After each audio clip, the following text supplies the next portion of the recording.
Bom, pessoal, vamos ter que dividir em duas partes, né, essa videoaula de hoje, porque eu não tinha desativado ali o Wi-Fi e aí deu o apito de uma notificação e automaticamente parou de gravar, né? Então a gente vai seguir, né, da onde a gente parou aqui, que estava falando sobre os jornais, né, os jornalistas que contribuíam também para jornais.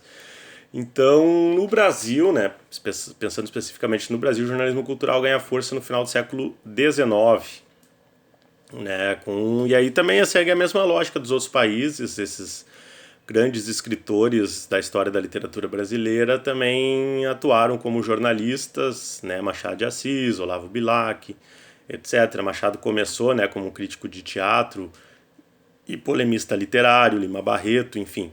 Tem um livro que se chama O Momento Literário, né, do João do Rio, que o nome dele é Paulo Barreto, mas ele ficou conhecido como João do Rio, em que ele fez uma pesquisa na época, lá em 1905 ou 4 ou 5, não tenho certeza absoluta agora, mas ele fez uma pesquisa com escritores da época que atuavam na imprensa para responder a pergunta se o jornalismo ajudava ou atrapalhava na atividade do sujeito enquanto escritor, né? E aí ele ouviu Olavo Bilac e outros autores daquela época.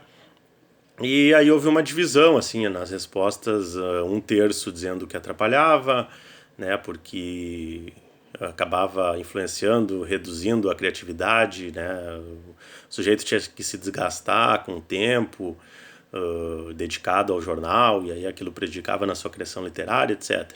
Outra metade dizia que ajudava, né, porque a atividade jornalista, o jornalista escrevendo ali, então estava exercitando com uma forma de exercício que ajudava a literatura, a questão da linguagem também. E um terceiro grupo, outro terço, né? Houve praticamente um empate entre esses três segmentos. Acabou falando que ajuda no candidato a escritor, né, no início de carreira, e depois atrapalhava. Então defendiam que o sujeito iniciasse no jornalismo para pegar linguagem, ritmo, etc., vivência, experiência, etc., e depois o ideal seria abandonar. Que foi mais ou menos o que aconteceu com o Érico Veríssimo, né? Que lá na década de 30, ele inicia no jornalismo, ele fica quase uma década sendo jornalista e escritor. Os primeiros romances ele publica escrevendo nas horas de folga, né? E depois, né, nos anos 40 em diante, com a produção e depois a publicação do Tempo e o Vento, ele passa a se dedicar exclusivamente à literatura. Aí, claro que tu pode, né, pensar que os primeiros textos, romances dele, apesar de serem grandes romances e terem excelentes qualidades, né, como O Resto é Silêncio, Caminhos Cruzados, mas não tem a profundidade, não é tão, né, não são romances tão, claro que para hoje são, né, porque comparado com os de hoje, mas na comparação com a própria obra dele do período que depois que ele deixa o jornalismo, né, os grandes nomes dos romances dele são de depois, né, que é O Tempo e o Vento, que é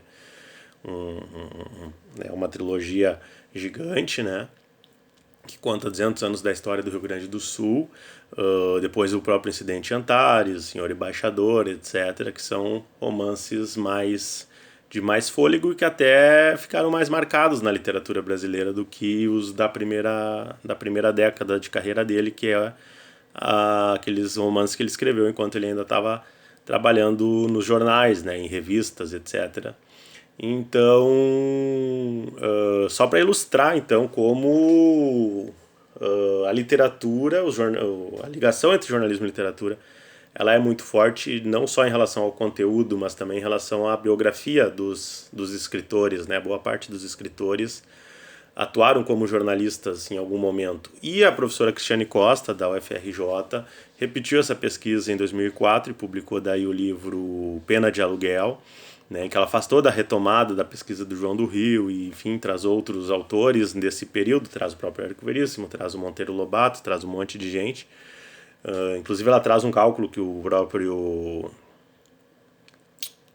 Acho que foi o Monteiro Lobato mesmo que fazia, de que se ele escrevesse para jornais, ele teria o nome dele publicado no Rio e em São Paulo, ele teria o nome dele lido por 300 mil pessoas na época em cada uma das cidades, então seriam 600 mil potenciais leitores compradores de seus livros, né? Então ele tinha essa estratégia mercadológica, assim, e até hoje, né, de certa forma, e a Cristiane Costa fez a pesquisa dela depois, né, essa questão da literatura com o jornalismo segue de certa forma porque em boa parte, né, muitos escritores, muitos jornalistas, por já terem o nome às vezes conhecido do grande público, acabam, não só jornalistas, mas também artistas, etc., acabam tendo mais facilidade, né, na hora de vender e até convencer uma editora a publicar um livro seu, né? Então, enfim, mas só para vocês entenderem que tem essa relação estreita, ela é não só em relação ao conteúdo, mas também em relação à biografia, né, dos escritores. Né? Boa parte, a maioria, dá para se dizer, ao longo da história dos grandes escritores, né, dos clássicos principalmente, depois do surgimento da imprensa, óbvio, porque antes não tinha como, né? Então eles têm ou atuaram como jornalistas ou contribuíram, né? Ou foram colunistas, enfim. E claro, aí tem que se pensar, mas aí a gente não vai aprofundar aqui, porque tem outras disciplinas que falam disso, nos cursos de jornalismo que são recentes, né? No Brasil, data aí da década de 40, os primeiros passinhos ali engatinhando, e nos países, né, na Europa e nos Estados Unidos, né, também os cursos em jornalismo eles são recentes, né, na comparação inclusive com outras áreas, né? O Pulitzer, por exemplo, que ajudou a fundar o curso de jornalismo na Universidade de Columbia, nos Estados Unidos, né, ele escreveu um livro defendendo, né, o curso superior em jornalismo com um texto lá de 1904, né? Então, em termos de história, é pouco tempo, né? São histórias recentes. Então, naquele tempo, se tinha muito disso, por exemplo, no Brasil do início do século XX, geralmente até quando eram pessoas que tinham formação acadêmica, eram pessoas que vinham geralmente do direito, que queriam ser escritores e que iam trabalhar nos jornais como jornalistas, etc, etc, etc. Mas, passando esse lado da história, né, também se criou uma tese, o Pisa coloca, que a gente pode até trazer do futebol, né, né, e o PVC traz isso no livro dele, que é dessa mesma coleção de jornalismo esportivo, né, do jornalista, comentarista esportivo como um sujeito que sonhava em ser jogador de futebol e, né, foi o jogador de futebol frustrado, né, e daí foi virar comentarista. E também tem isso em relação aos autores no jornalismo literário, principalmente naquela época, né? Então se tinha meio que um preconceito, talvez, né, de que o escritor que também trabalhasse em jornais ou escrevesse folhetins, romances, folhetins, etc., seria um autor menor, né, do que os grandes autores, né? Então, mas aí aqueles ditados populares que se criam sem ter muito, tanto é que os números mostram o contrário, né, de que a grande parte dos grandes escritores atuaram ou colaboraram com jornais. Então, tem autores que falam sobre essas passagens na imprensa, né? O próprio Érico Veríssimo no Solo de Clarineta, que é no volume 1 do Solo de Clarineta, que pega os primeiros anos da autobiografia dele, ele comenta, né? O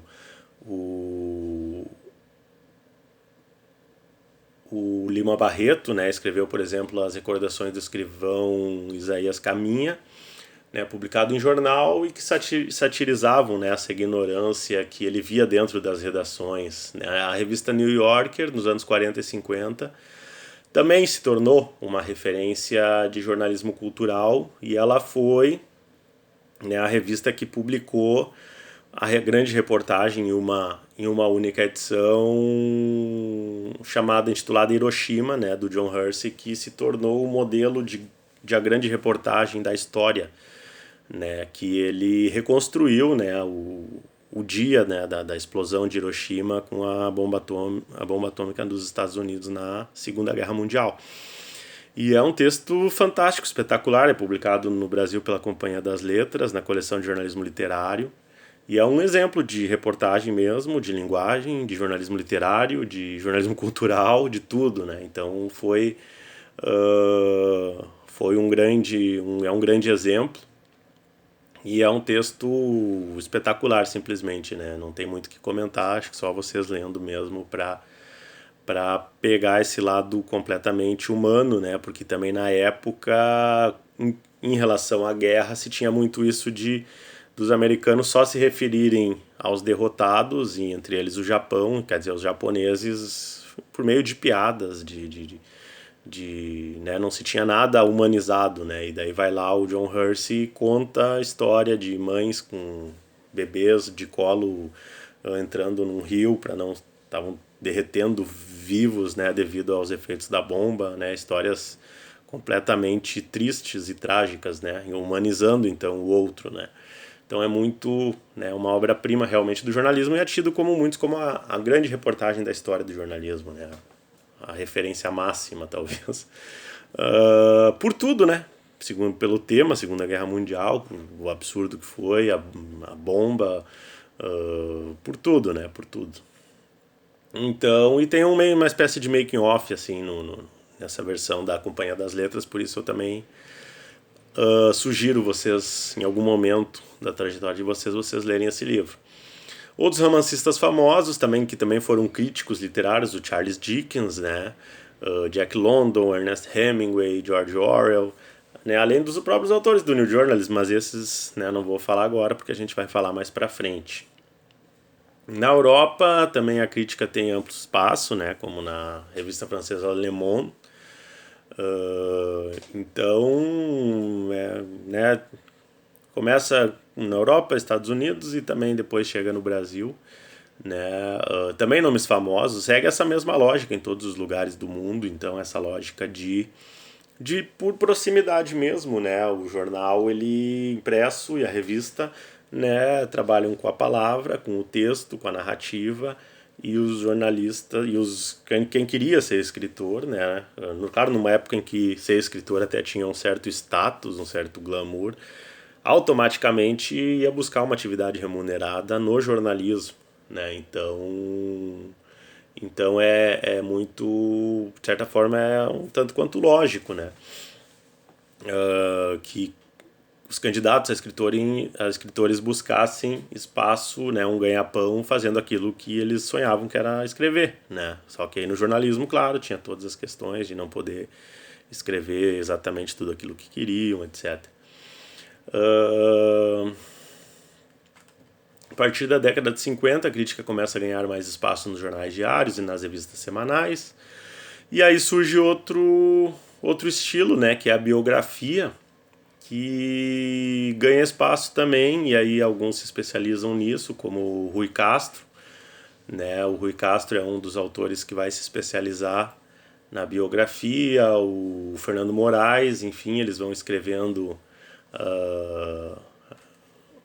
se especializam em escrever sobre a vida de pessoas importantes, famosas, etc., né? O Rui Castro escreveu a biografia do Garrincha, escreveu a biografia do Nelson Rodrigues, o Fernando Moraes escreveu o Chateau Rei do Brasil, que é a biografia do Chateaubriand, que também é um livro, uma narrativa completamente espetacular e genial, que também sugiro que vocês leiam em algum momento da trajetória de vocês. E aí, claro, seguindo, né, contemporaneamente, a gente tem o jornal e as revistas, mas que obviamente, né, dos últimos anos para cá foi migrando muito para a internet, muitos deixando de circular no papel para terem versões exclusivas no online, né? Então, assinaturas, né? Revistas que por vezes tinham assinaturas do papel, hoje oferecem exclusivamente assinatura online, ou algumas tendo como complemento o papel, né? Então, o jornalismo cultural também migrou, e claro que se democratizou de certa forma, mas até ali, né? Porque acaba, volta e meia, as referências indo para os mesmos lugares, né? Para aquela mídia de referência chamada de grande mídia, então, né? A página de cultura dos grandes jornais, GZH, no caso do Rio Grande do Sul, Correio do Povo, no Rio Grande do Sul também, Estadão, Folha, etc., G1, né? Então acaba, né, tendo a seção lá cultura, e dentro da seção cultura tem lá livros, música, etc. e acaba sendo o lugar onde muitas pessoas vão procurar, né, informações e vão procurar esse consumo do jornalismo cultural. Claro que é possível, né, ter outras fontes, né, outras fontes de informação de jornalismo cultural e de consumo, enfim, desse conteúdo, mas aí geralmente aquele trabalho mais de formiguinha, de divulgação e tudo mais, né? Tem mais dificuldades para captar patrocinadores, enfim, do que esses espaços, essas páginas que já estão inseridas em grandes veículos, né? Em grandes conglomerados que tem uma equipe grande, etc. Mas nada impede, né? E tem excelentes trabalhos também.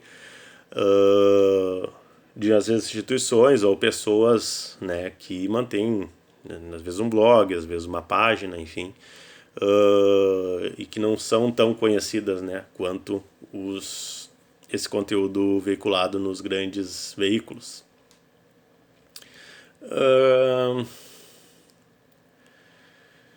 O Pisa também coloca que em termos de qualidade, as boas produções hoje também não ficam atrás, né? Ele critica essa ideia de nostalgia, né? De que né, os jornais do início do século XX tinha Olavo Bilac, Machado de Assis, Érico Veríssimo, etc.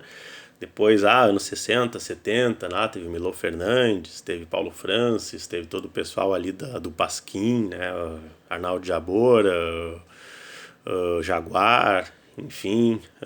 Então ele diz, claro, o que acontece muitas vezes é de quem está produzindo agora, né, vai ser mais reconhecido e vai ser citado, né, no futuro. Mas que se pesquisando, né, a gente encontra excelentes exemplos de bons escritores, bons críticos e bons jornalistas culturais, né. Então, por exemplo, tem o Dodô Azevedo, que é colunista, acho que ele está até na Folha agora, mas ele era do Globo, e ele tem o livro Fé na Estrada, que é um excelente livro, né, um autor contemporâneo que está aí atuando, né. Tem a editora Malê, que a gente vai citar aqui mais para frente, que é uma editora focada principalmente em autores negros, né, do Brasil e do mundo, que traz vários autores contemporâneos que estão produzindo, né, bons conteúdos. Tem, enfim, todos os colunistas aí dos veículos e esses sites aí que eu citei antes, que também fazem essas produções. Então, né, claro que naquele tempo tinha um glamour maior, porque o jornalista literário, o crítico literário, o escritor, ele se tornava famoso de certa forma, né, por produzir livros, né, e se vendia, se tinha essa coisa mais associada da venda com os clássicos, com o que se tornariam os clássicos, né? Hoje em dia a competição é muito grande com as outras mídias, né? Quer dizer, o escritor deixou de ser uma figura admirada por grande parte da sociedade, né? Hoje é o youtuber, né? O ator de Hollywood, o ator da Globo, a atriz, o apresentador do talk show, né? O humorista do Comedy Central e aí por aí afora. Então tá meio demodê, né? Essa figura do escritor não se tem mais.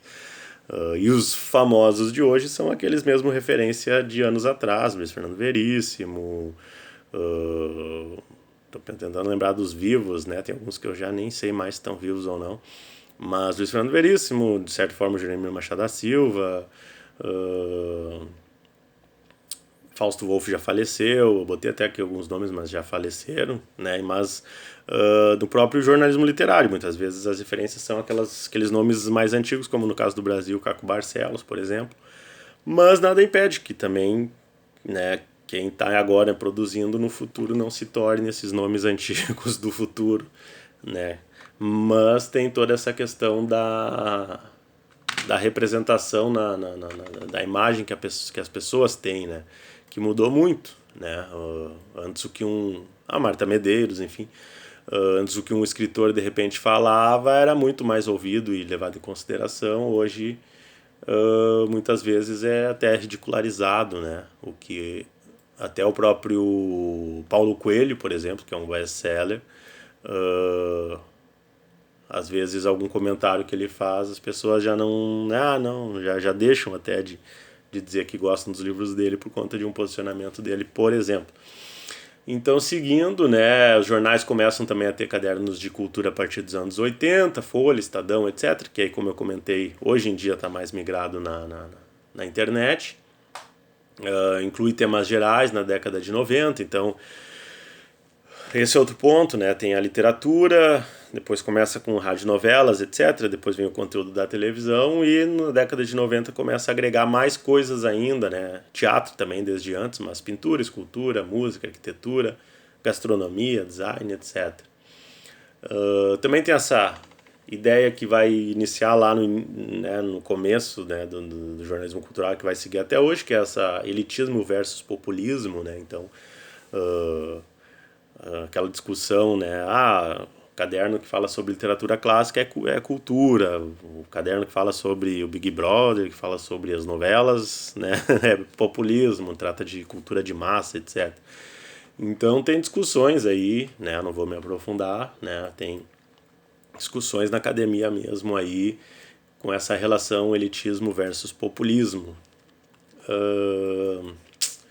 Outra coisa, então, que ficou para trás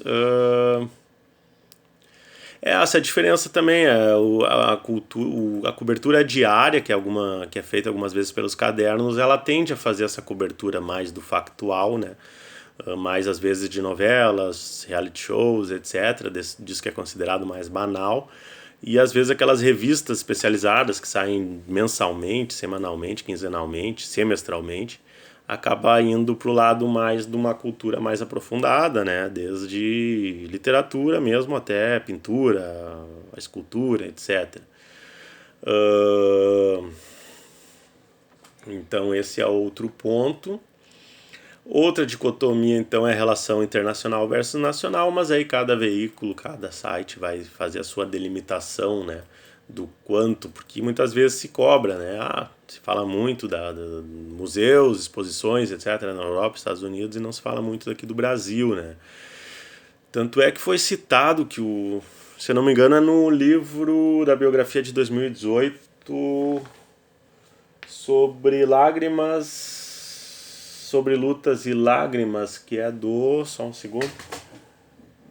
É do Mário Magalhães, e ele vai citar que o último presidente que havia quando aconteceu o incêndio lá do museu no Rio de Janeiro, o último presidente que havia visitado o museu, que era o museu mais famoso e maior museu do Brasil, tinha sido um presidente que eu nem sei agora qual que é, mas foi nos anos 60, se eu não tenho, no máximo 70, mas eu acho que foi até nos anos 60. Então, olha quantos presidentes o Brasil teve e nenhum pisou no museu, né, no principal museu do país. Então, vai comparar isso, né, com os museus de Paris, de Nova York, de Londres, né, o tratamento que é dado, né. Então, mas pode-se dizer que começa por aí, né, pelo tratamento que nós mesmos damos, né, de maneira diferente para a cultura local brasileira em relação à cultura internacional, né? Então, e cada vez quanto mais se desvaloriza, né?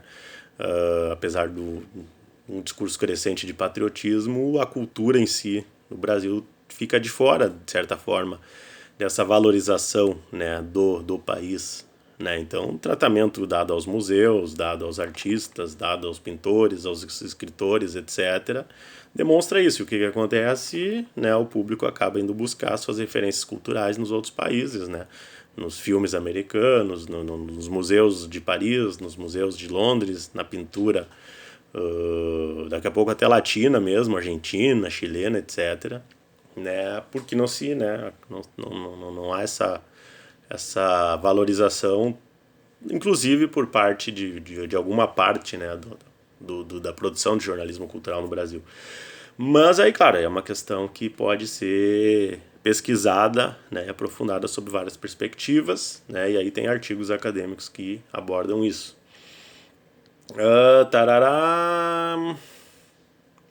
Ele vai citar isso também, de que apesar de se ter lá no site da Folha, do Estadão, o linkzinho lá da cultura e daí lá livros, pintura, raramente algo relacionado ao jornalismo cultural vai parar na capa geral né? A não ser, ele vai dizer justamente no caso de eventos, Bienal, tá acontecendo Bienal do Mercosul em Porto Alegre, aí vai sair na capa da Zero Hora, do Correio.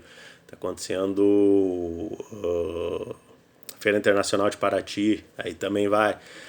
A não ser nesses casos, né? Ele cita que raramente é dado esse espaço ao jornalismo cultural nas capas, né, desses veículos, desses grandes veículos.